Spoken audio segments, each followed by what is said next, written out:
Hello and welcome to the 2014 edition of the Journey to the Throne. It's always a pleasure to have you join me as we get to know the 7 beauties vying for the Miss Dominica title. Right now I'm joined by contestant number 3, Miss Octavia Prosper. Thank you for joining us, Octavia. Thank you for having me. You're welcome. So tell me something. Why did you decide to join the competition this year? I have always prepared myself for Miss Dominica because it is something I always wanted to do. In terms of preparation, I entered numerous pageants because I knew that they were stepping stones to enhance my participation. And of course, everyone wants a scholarship to go and study, so that was basically my main reason for entering this competition, and to also enjoy the other activities that come with Miss Dominica. Nice. Yeah. So if you won, and you won this scholarship, what would you study? Law. In terms of my field of study at school, I am currently studying English and psychology, which will help me towards my law education. I wanted to be a lawyer because growing up as a child, I was raised up in a community where a lot of violence was involved. And it kind of pushed me to want to be a lawyer to help defend my people in my country, not only here but also abroad, to equal justice in my community and my country as well. Okay, and who is your biggest cheerleader to date in this pageant? My mother, and she's actually my assistant chaperone in this pageant. Okay. She's basically been pushing me. She's always at home to say, Octavia, don't do that, this is not queenly, speak properly, where are you going with this outfit, Very good. And somebody needs to control you now. Okay, so your mom is your biggest. Now tell me something. What is the best piece of advice that your mom has ever given you? In spite of all, put God first in everything that I do, because without Him I cannot do anything. And she always tell me, keep focus, pray, don't forget to pray. If everything goes wrong, just remember to pray. And she actually gave me a prayer the other day to say, and it has been helping me to keep calm when things are going wrong. What's been your biggest challenge to date preparing for this pageant? Time management has always been something, my biggest downfall. And Miss Dominica basically helped me to always be on time. And it was a very challenging thing, I should say, for me in this competition. But I'm managing, and I am beginning to be on time for most of my events. Okay, Yes. good. Would you say that this pageant has changed any aspect of your being? Yes, it has. It is a learning experience. It taught me a lot in terms of what to say and when to say it, because you never know who's listening. And in terms of dressing, you have to know how to look the part at times and how to approach different people in society, because right now you're on the scope and everyone is looking at you. So it basically taught me a lot. Okay. You mentioned that your mom spoke to you about praying, always praying. Do you believe in God? Yes, I do. Okay. I was raised up in church with my mother. At one point, I was actually the president of the youth group at church, where we would lead service on Friday nights and so on. So I am basically that Christian person, and I have faith. I Okay. pray. Would you say that you're more religious or more spiritual? I'm more spiritual because currently I don't have a place of worship as in church or Catholic, Christian or so on. I worship at home because I do not want to say I do not believe in congregations, but I feel more comfortable worshiping at home with my family. Okay. Yeah. Okay. You've participated in pageants before, namely the Miss Red pageant, the biggest pageant ever held in Dominica. Tell me, is there any difference between preparing for that and this pageant? Preparing for Miss Red was less work as opposed to Miss Dominica, because for Miss Red, you did not really have to practice your speech and play the part in public, like dress up and wear makeup and so on. It was all about walking. It was more of a fashion show. So Miss Dominica is a lot more work because you always have to be coaching yourself and so on. But for Miss Red, it was all about fashion. Your bio says you enjoy meeting new people. Yes. Tell me about that. It's always good to make a new friend. So whenever I get the opportunity to meet new people, I grab that chance. because you never know where you will end up in life. You may need to travel, you may need someone to stay with. So making new friends is always something that should be at the top of someone's list, because you never know where it can take you. Okay, and if you had to live a day or a life in one person's shoes, who would that be and why? My mother's, because yes, she's there taking care of my brother and I and living day by day, but you never know what's going on in someone's mind.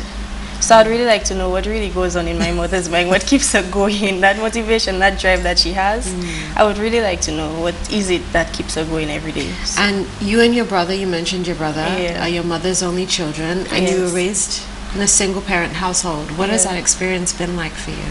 it taught me to be a better leader, to stand on my own in terms of difficulty, because not having a father role can be very challenging at times, because you tend to see your friends with their fathers and their parents out in public, and you think to yourself, what would it be like to have a father? But it also taught me to be that responsible adult for my brother when my mother is not around. I can now say that if anything has to go wrong, my brother has someone to look up to and to fall back on in terms of comfort and to keep going. Very well said. Yeah.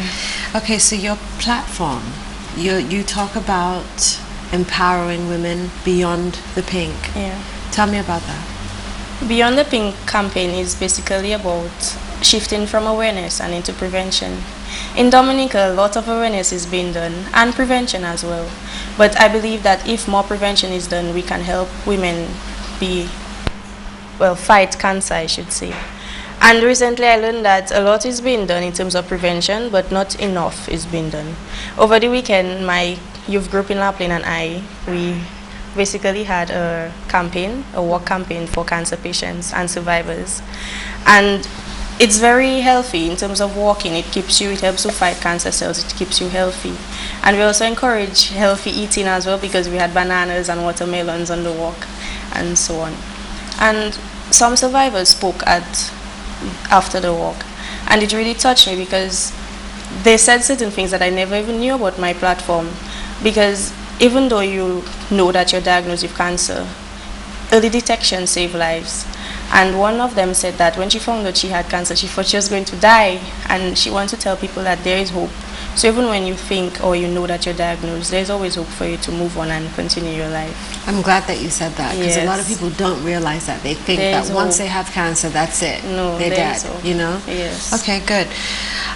Would you consider yourself a role model?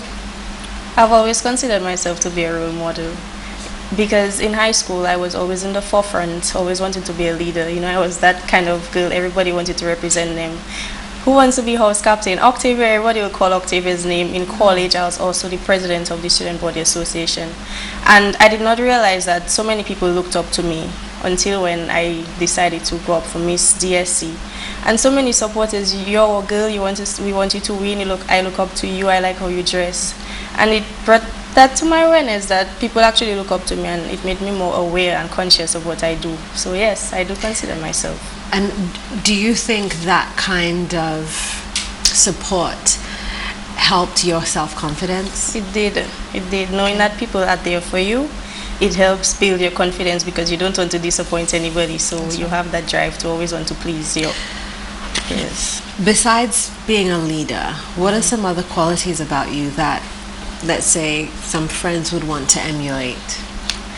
I know how to make people laugh. Okay. On a sad day, Octavia is always there to say some funny thing out of the blue, or to do some funny facial expression, and they'll just start laughing and say, I am always there to cheer up my friends. And a lot of them wish that they could be that kind of person, to always cheer up somebody on a down day. I consider that to be one of my main qualities. Okay. If there's one word that could describe you, what would that be? I'm jovial. Jovial. Yes, I'm outgoing. I'm always happy and preppy. Even on a sad day, a lot of people may not know that I'm down because of how I tend to keep up myself and laugh. And then when I go back home, I'll automatically go back into my little zone. But I never let people know when things affecting me. Okay. What are you passionate about? I love sports. Okay. Yes, I love sports. I love hiking. I love to run. It makes me feel relieved, because after a long day, in terms of wanting to feel like myself, I would run, because after you finish run and exercise and sweat, you tend to feel more relieved in terms of from stress, from what other people in society have to say about you. Kind of help you be in that relaxed situation. Okay. Yeah. In life, what have you learned to value most? My family. Because even when everyone else is against you and pushing you and trying to stress you out and bring you down, you always have somebody to look up to and to feel that compassion and happiness when you get home. So I always look forward to going home to my family, especially my mother. My brother as well, but my mother really understands because she's been through that stage and she knows what it is like to be a teenage girl. So, my family. Okay. If you could change one thing about Dominica, what would it be? One thing about Dominica I would change would be our marketing of our activities. I think that if we market our carnival and our Creole Festival more, we would have a lot more visitors yearly to be up to par with St. Lucia and the other Caribbean islands. So yes, to discover Dominica Authority, I think that they should push their carnival and their other activities more. That's what I'll change about my country. Well, what would you suggest that they do?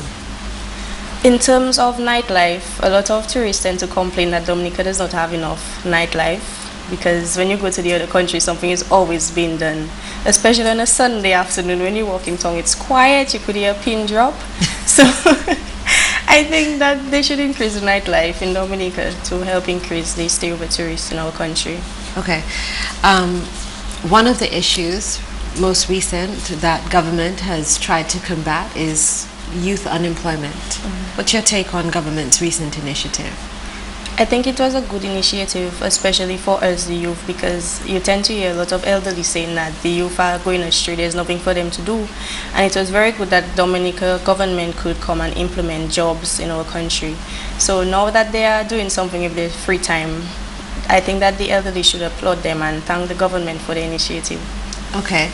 And are you aware of any recent initiatives taking place within your community? In Delis, the government of Dominica recently enhanced the water situation, and a lot of the locals and habitants in Delis were very pleased for that initiative done by the government. And in La Plaine, currently the infrastructure of the police station is being done, where the police could be more comfortable and fight crime in La Plaine and Delis as well. And I think it was a very good initiative by the government of Dominica, especially for the people on the southeast. Okay. Each contestant has a platform, something that is dear to them. Octavia, I'd like you to speak to your viewers about your platform and why it's important to you. Okay.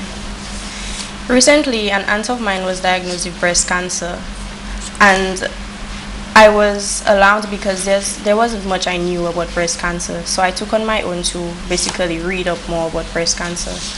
And it brought to my attention that in Dominica, it's on a drive. Breast cancer is on a drive. Not only breast, but also prostate cancer. And when I entered this competition, I thought to myself, what could I use for a platform? And I realized I could relate to breast cancer and speak about cancer, so I chose breast cancer as my platform. And recently we saw that 2 well-known people in our country passed with cancer. And I think that I need to bring up the awareness that we need to do something to help eliminate the toxins in our environment which contribute to breast cancer. And in terms of what we eat daily, also has a lot to play with you and us being diagnosed with this disease. And my suggestion to Dominicans is to demand healthier products from the producers, because we must start with ourselves to help eliminate toxins in our environment. Not every family member wants to lose a mother, a wife, or a sister. And I think that we need to start with us and to help save Dominica and our people and to move forward. Again, my platform is empowering women against breast cancer beyond the pink. That was Octavia Prosper empowering women against breast cancer.